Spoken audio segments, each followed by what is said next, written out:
welcome to Steineck Lodge. This is part of the Hankook Extreme 4x4 Challenge series. What makes this event so different is a full weekend of activity starting out on Friday night with a live broadcast of Tops and Chops.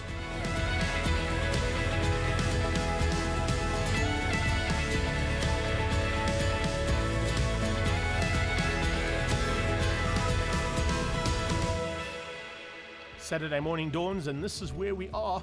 We're here for the Hankook 4x4 Challenge and loads to do for the family today as well. There's lots of cars on display and you can see food stalls and some live music during the day with a big concert on Saturday evening and the main event featuring none other than Steve Hofmeyer himself. Great to see some local support here as well and a little bit of a feeling of what's going to be happening through the day. The live music is definitely going to be one of the big features for this weekend and they certainly put on a great show here. And the crowd are loving it, and that's what we want. Let's get down to scrutineering now to check out all the cars and make sure that all the safety requirements have been met.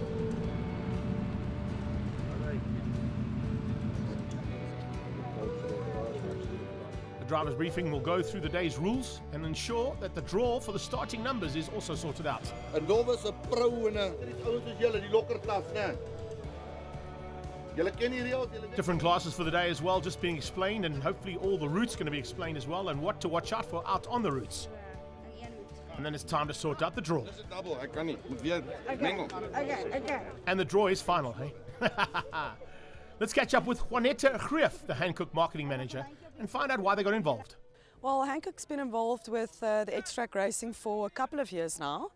And I mean, this is right up our alley. We have a mud-terrain tyre that is very capable of doing this. And yeah, it's been a couple of years and we're still enjoying it. We also have a passenger range and our all-terrain tyre. And yeah, then the mud-terrain is not just for the guys doing these crazy stunts here today. I mean, you can also put it onto your normal 4x4 and go a bit of off-roading.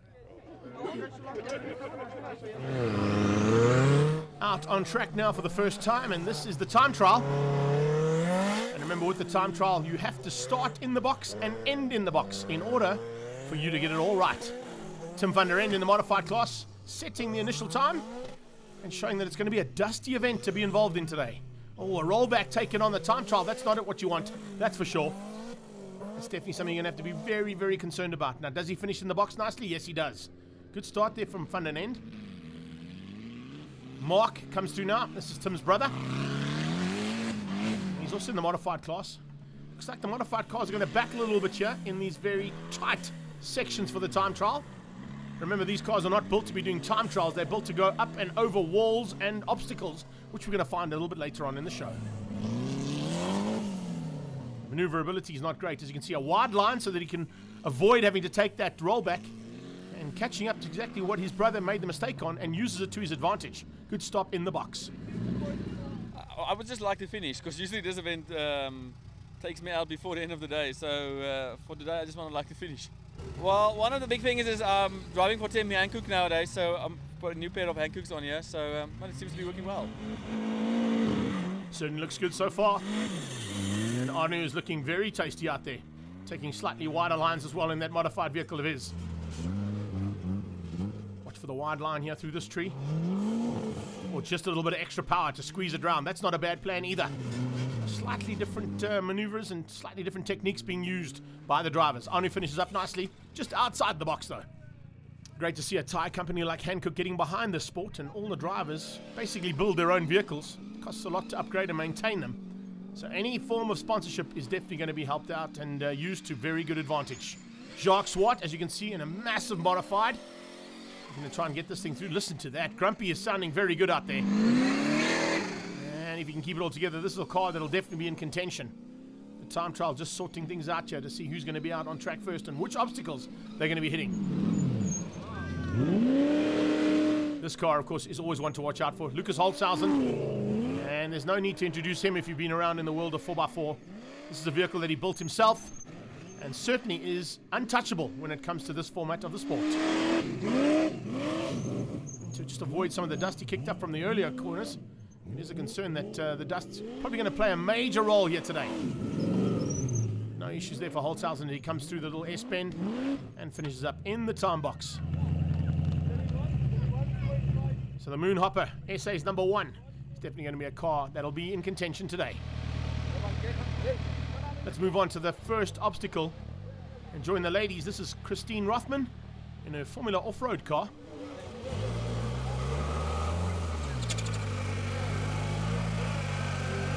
This is also one of Lukas Holtzhausen's creations. And you can see just having to take a little bit of an evasive maneuver and possible rollback there. That's going to cost us some points. Just trying to avoid the peg on the left-hand side there. Doesn't want to clip that. Up and out the other side this time. Trying to keep it all together. Can we get out nicely? Yes, very good. This first obstacle, of course, has got an option of a 60, 80, 100 and 120 point route to be taken. And Christine went for the 100 point and only with one rollback. Minus 10 for that rollback. If she'd hit one of the pegs or banners, that's minus 20. So I think she might have hit one of those, which will probably bring her down to about 70 points in total. Let's see if Lukas can do something. He's going to look at the 120 point obstacle. And this is the route that he'll be taking to try and keep a clear round on that 120. As you can see, independent steering there. Goes out the side. Little bit of dust, but a clear run by the looks of things. And that will score him great points as he goes down the other side. Oh, I just tried to ride with you. What's the problem? No, you can get in if you want to. Thanks. Okay. Dawie Rothman there on his own. That's Christie's husband. And deciding to go into the obstacle all on his own. It might be quite a good idea there to get Paul in and maybe do a little bit of a onboard camera run there, as opposed to the GoPros we usually get. This Formula off-road car, also known as the Vorshond. Couldn't quite get the turn in there, as you can see, so he's going to battle to get out, and there's a peg going to be in the way. This could possibly mean either clipping the peg or having to change his direction. Yes, rollback having to be taken there. And I think he touched the peg as well. So that's minus 30 there for him. And Davie will definitely have to look for another option later on and hopefully get it all sorted out. The next obstacle probably going to be just as easy because it makes it look so easy when you're in these cars. But these are purpose-built 4x4 vehicles. And this is what they do best. Ooh! No, that's definitely not what he wanted to do. That is a huge roll. Fortunately landing back on his wheels. Hopefully no damage to the car. Dawie Rothman definitely getting a wake-up call there in the very early stages of competition. Waiting for you to get in the vehicle. Okay, what was it? Just momentum and a bounce? Yeah, too much momentum. Okay, okay, well Well, done. join us after the break for some more action at Steineck for the Hankook 4x4 Challenge.